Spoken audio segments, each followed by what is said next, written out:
everybody. How you guys doing? Is the sound working okay? I'm trying some new shit. What's up, Rob? How's the camera angle and clarity and stuff?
Hey Tommy, how you doing? Can you guys hear me okay? Is everything cool? Is the guitar tone cool? I'm trying a brand new kind of streaming setup. I got a new camera. Yeah, just tell me how things are going through.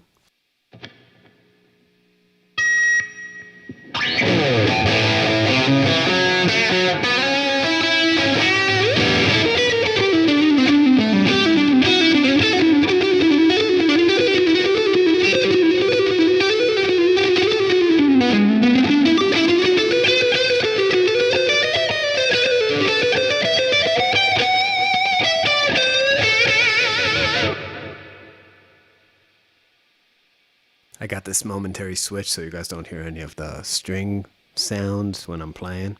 Let me get you guys a little closer.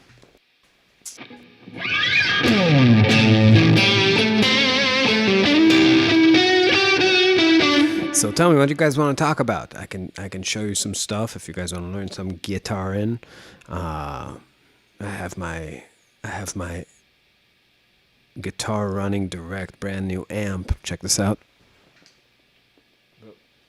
It's a Soar Badger. I have the Soar IR box too. It's badass. So everything's kind of hooking up straight to my computer now, which is total fake tits. That stuff does not sound like a cab, but it sounds pretty good. I mean, it's nice to have everything just running to Pro Tools, but yeah. It's not the real thing. You squeeze them, you don't feel the same.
All right.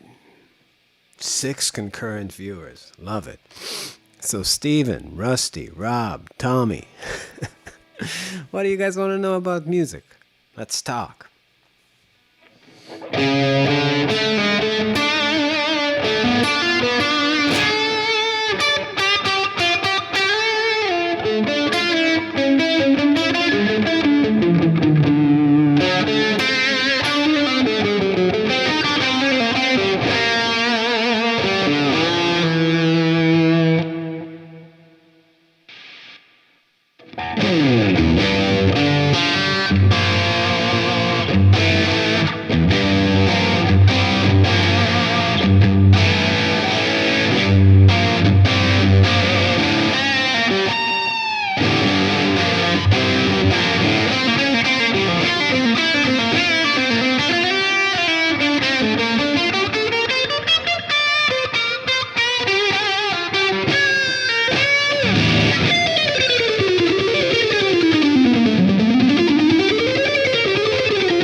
These IR sound not bad. You guys want to check some of these out? This is a different one.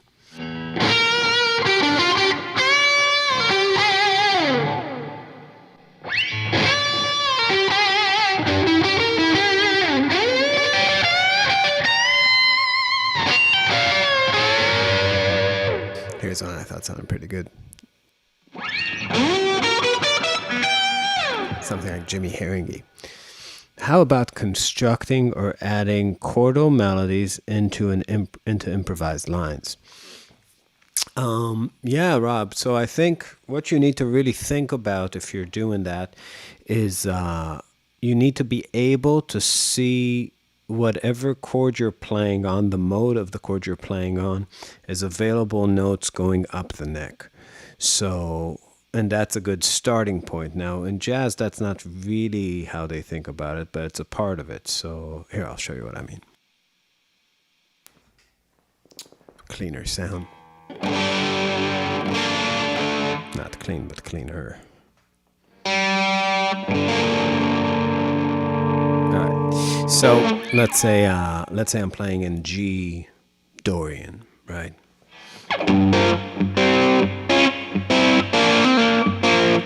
This IR is not good for this.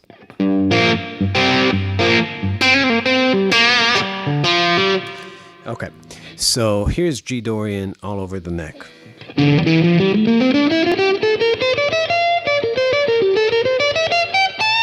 Whatever. So I want to be able to see that as shapes moving not just on one string. So the real trick is to choose one shape that's just kind of a set of intervals. Like, let's say I'm choosing, and you could start on any note in the mode, but let's say I'm going to go third, second, fifth, right? So here's a third. Everything's in the mode. Third in the mode.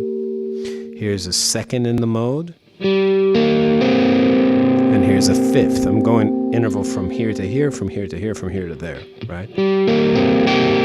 It's kind of a Holdsworthy approach. Now I'm just going to move everything stepwise in the mode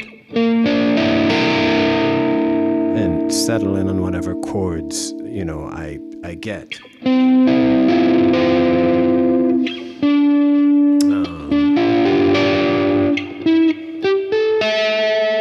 So I get all these weird things. It doesn't have to be so stretchy. You could just take like a three note thing,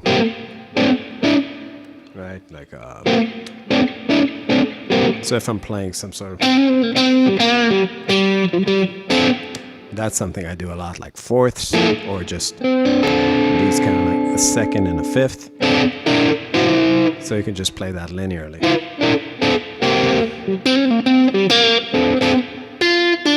But the idea when you're grabbing a bunch of notes at the same time is that the note on top is really the melody, right? Everything else is more like a pillow for it. So you want to be able to play the same way you would play if you were just playing the note on top. You don't want to sacrifice the line for the chord. So let's say I'm going in G during just flat 3, 2, 1. So, just like a piano player would play, like flat 3 and then a thick 2, meaning whatever supportive structure under it, and then 1.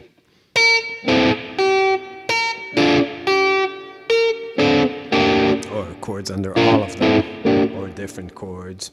So you could do that. Now, when it comes to actually playing chord solo stuff like in gypsy jazz, you want to be able to express the dominant side of the scale and the tonic side of the scale. And that's not really the same as playing fusion or something like that, where you're just grabbing shapes and moving them around.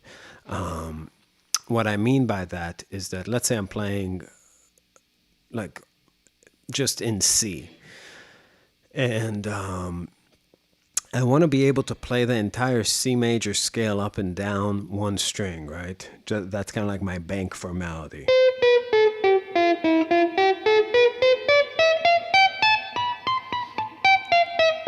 So if I'm thinking about a chord melody, on top, there's always going to be something, and I want that something to make sense. So it could be like bing, ba be bum, ba be bum. Root 2 3 1 7 2 1, whatever.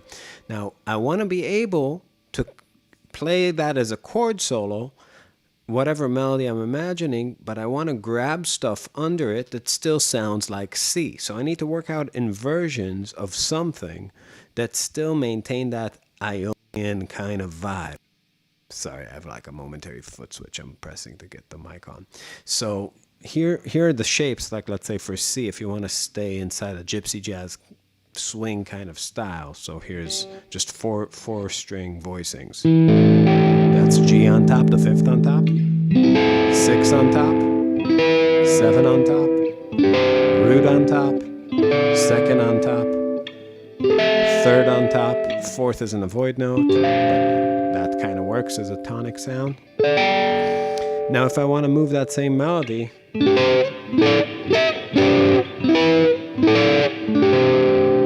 it all still sounds kind of like C. Now in jazz there's cadences, and I can play those same notes but just approach it like it's a G mixolydian.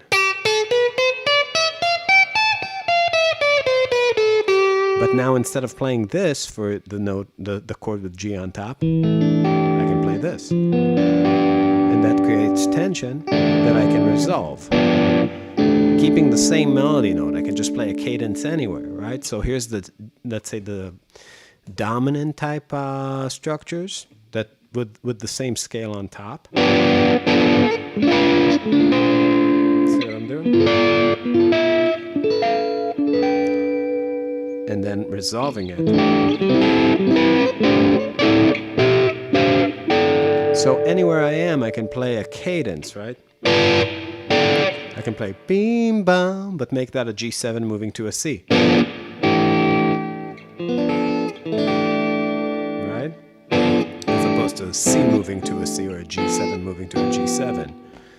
So that's kind of how I would think about it. When you see Wes Montgomery doing things like that, a lot of times all he's doing is using some sort of things based around diminished chords to get the dominant sounds, and things based around minor 7 inversions to get the tonic sound. So basically, if I'm playing a C major, then the 6th chord in the key A minor is something that you could use to just get all of your C sounds, right? Django would use more like 6/9 chords, but let's say we're trying to figure out some West stuff. All right, let's see. What's something I can practice today to shred faster without playing through just a scale? Also, do you think Suhr guitars are worth the price? The Suhr guitars are absolutely worth the price tag. Suhr guitars are just the best by so much, from tuning stability to the pickups to the way the necks feel. I played like 10 custom shops when I was making, like Fender custom shops when I was making videos at Sweetwater like 2 weeks ago. They're such pieces of fucking shit. You would not believe how terrible they are. They're just bad guitars. Yeah, these Soars, I mean, pretty much anything. I like the Strat and Tele style guitars. I'm not a humbucker guy, so like I don't like their stuff that's like straight up metal guitar. I'm not into PRSs, so I don't like those hybrids between Les Pauls and Strats very much. But yeah, Soars are worth it. Something to practice today to shred faster without playing through just a scale. Well, if you have arrived to this respectable age, I don't know how old you are, but I'm assuming you haven't just started playing guitar and you've been kind of clawing at a technical wall for a long time. That means that you're repeatedly doing things that don't work, and maybe, and what I find with students is students are the first to attribute, maybe not outwardly, but secretly, they blame themselves for being lazy. They haven't done enough practicing. But what really they're guilty of is not laziness. It's just not being willing to start from scratch, technically. A lot of the problems people have with playing have to do with motion mechanics, with the way you hold your pick, with the way you use your wrist. Hey, Mayank. With the way you use your body to move, right? That's what motion mechanics are.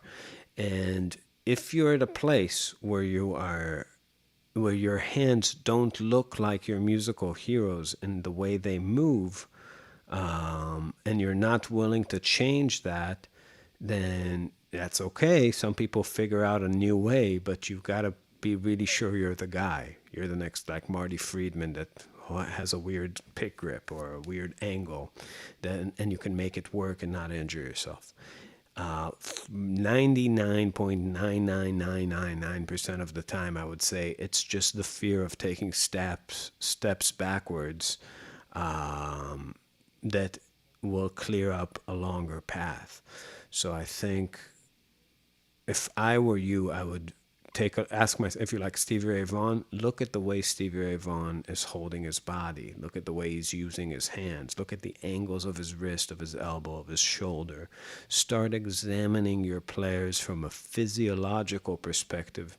And I think that takes a long time to do, because in the beginning we don't even know what notes to play, what rhythms to play, and it gets so overwhelming that, and all of our bullshit teachers are telling us that, like, oh, you have your own body and everybody is different. It's like, yeah, they're different, but they're not that different, If you have the same amount of fingers, wrists are approximately, and we're different, but we're also the same in a lot of ways.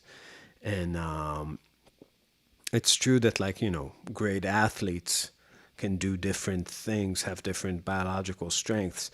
But like basically everybody in the NBA can fucking, jump much higher than you can. So by the time that you're at this place where the biology kicks in to give you that extra 2% of physical edge over your competitors, you already know everything, So if you're not at a place where you can play 16th notes at a decent tempo, that means that you just haven't taken the time yet to really spend time with a way of moving your right and left hand that work well. You're still you're still butting your head against the technical wall.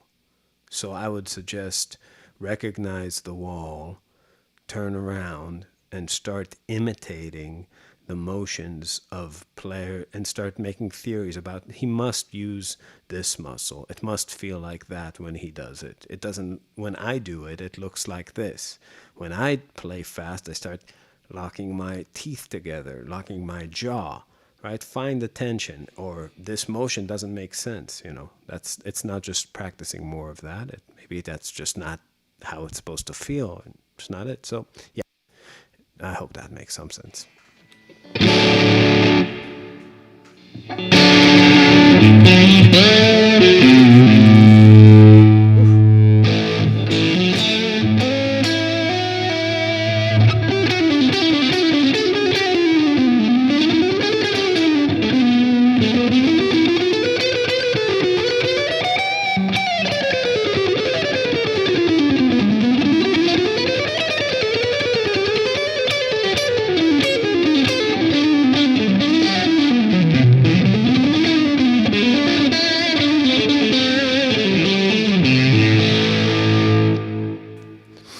harmonic major?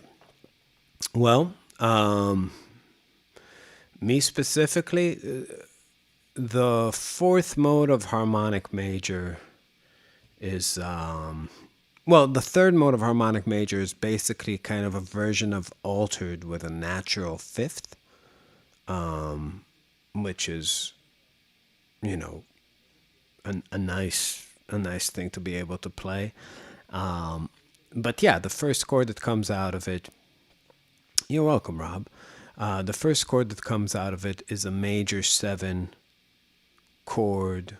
Basically, it's a major 7 chord with a flat 6, right? Any mode gives you 4 chord tones and 3 tensions. So if you play a major 7 arpeggio and you have a natural 2, natural 4, and a flat 6. It's the arpeggio.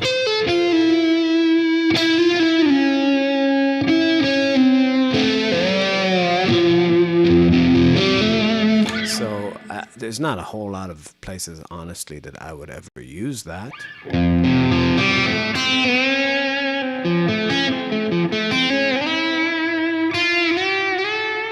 But you know, if you like major 7, I know Michael Brecker writes some stuff that has those kind of chords, or wrote some stuff that has some Holdsworth, but they actually deal more with like actual augmented tonalities. This one is a major 7 chord, the first mode, major 7 chord that has that flat 6 as a tension. As you progress in the scale, right? So the second mode is the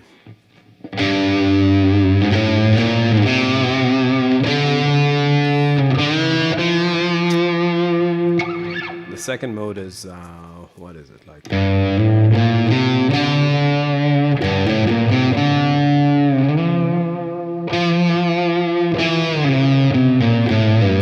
It's kind of like a Locrian with a natural 9 and a natural 6. So it would work on like G minor 7 flat 5 if you have like a minor 2 5 1. So again, the way to think about these chords is to grab a voicing you know, like a G half diminished, and see what those tensions sound on it. So like a natural 9. That's a nice sound. That also, there's a mode in melodic minor, the 6th mode, that has that. But then there's the natural 6 on it, which is an odd sound.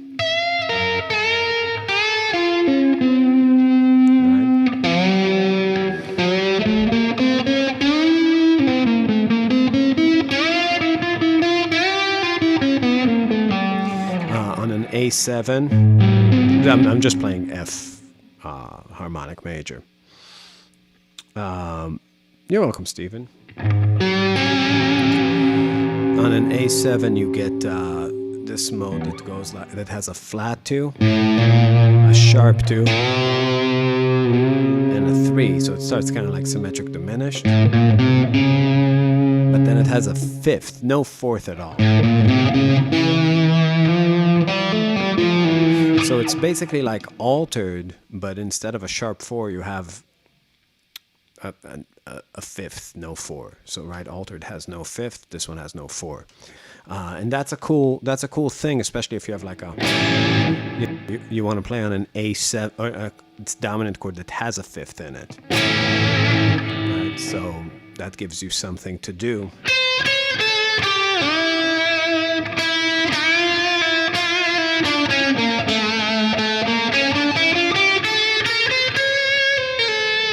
So it's very diminished-y sounding, which is it's basically diminished without a note.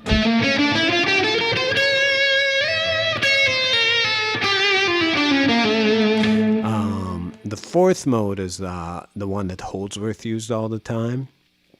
It's basically melodic minor with a sharp 4.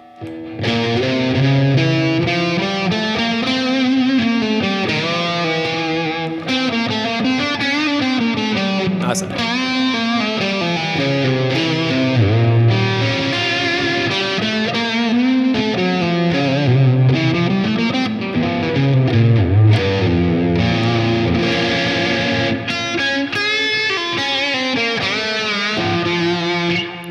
sound.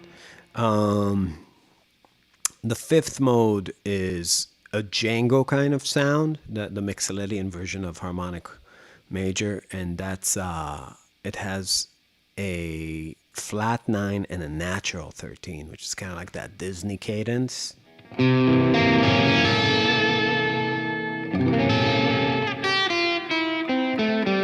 So C, like a C7 with a flat 9 natural 13.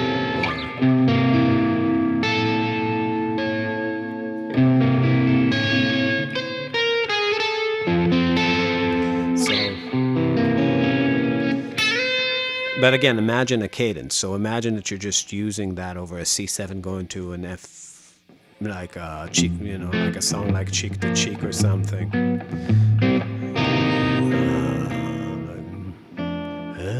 Heaven, I'm in heaven, right? So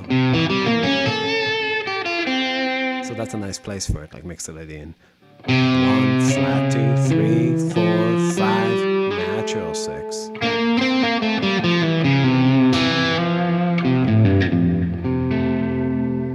Yeah. Christian von Hemmer talked of harmonic major in one of your yeah, that guy. Yeah. And then the 6 mode works with an augmented tonality. And then the 7 chord is basically a diminished. So the chords you get out of it is like major 7, minor 7 flat 5, dominant 7 on the 3, minor major 7 on the 4, dominant 7 on the 5, augmented major 7 on the flat 6, and fully diminished on the 7th. So that's basically the idea.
Remember what I said about tuning stability? I take it back.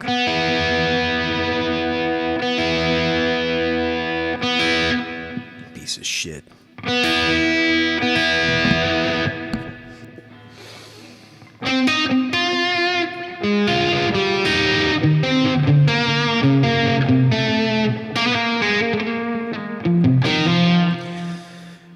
Yeah, the Gypsy Jazz dudes. Thanks, Andrew. Thanks, Deacon. I like Scott. Yeah, the Gypsy Jazz guys do not know what things are called at all. I mean, but it's kind of a strange way to put it that they don't know theory, you know. Theory, music theory in general is very different than scientific theory. In scientific theory, you can prove or disprove thing, right? You have something that's falsifiable. Music theory doesn't work like that. It's more like the way to think about it metaphorically is if I have a library, and in that library, I have millions of books, and it's my job as a librarian to come up with criteria to organize the books, right?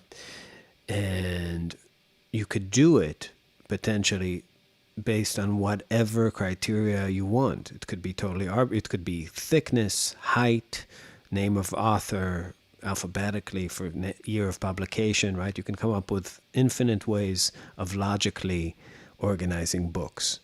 And that would be all good unless you had a task at hand, right? Imagine that I'm coming to your library and you spent 20 years organizing all your books by thickness, and I say, I need all the books written in Paris between 1920 and 1922.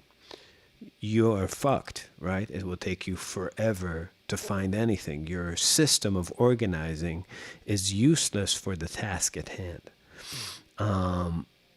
Playing jazz, there are certain facts that occur. Chords happening in time, tonality switching, cadences. You need to pull out the information very quickly. A classical musician or a flamenco player has a totally different set of challenges, and they need a totally different kind of library. Now, the fact that these guys can pull it out of their library means that they know how to organize the material, but they can't teach you their way of organizing the books. That's the difference between, let's say, me and them, right? I think that I organize my library based on a criteria that I can articulate a lot of the time. But these guys, it's totally intuitive. But what does it mean intuitive? They're still playing Dorian sounds on minor chords. They just can't tell you that they are. You know, they just learned it by doing. They're like, for this task, if I put the book there, then whenever somebody comes to the library and needs the book, it's there. They just kind of remember where it is, which is great for that. But, you know, in my job, that wouldn't work. You know, in Marbin, we play a lot of styles. We play over a lot of grooves. We play over a lot of types of harmony. Notice that Gizmo and Stoklo, none of these dudes are playing other styles well. Even George Benson is kind of a one-trick pony in a sense. You know, he's great. He can play over anything the way he plays. But, you know, it's more, it gets you deeper, not wider, to think like that, which is an advantage and a disadvantage. Everything's trade-offs when you're an adult.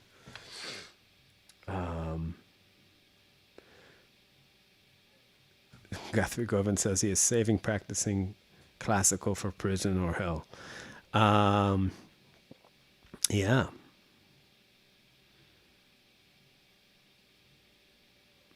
Yeah, Mayank. That's pretty funny. I'm gonna remember that one.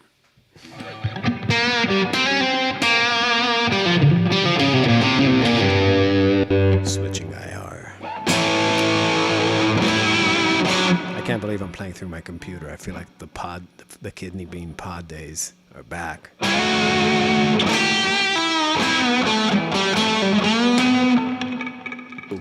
Broken string again.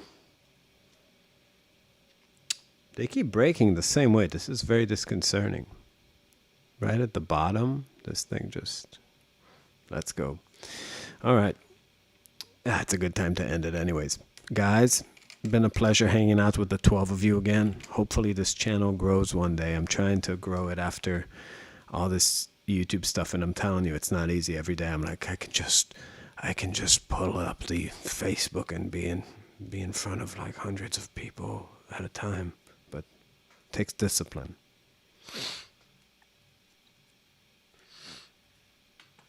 Oh, thanks, Willie. Yes, that the Russian dolls. It was my venture into bass. Um, yeah, it's not at the nut. It's kind of it's coming apart right at the other end, so it's very strange. We'll see what's going on with that. Hmm. Yeah, I mean, practicing classical, it's precious boy energy. That's how we always call it. It's like when what it takes really psychologically from a man is if you close your eyes and you know how like Nuno Badencourt imagines a stadium of people. If you close your eyes and you just want to play for your mom and dad in their living room, that's precious boy energy. That's the only kind of energy that will lead you to like put some Bach frittatas on the guitar. Yeah. All right. See you guys soon.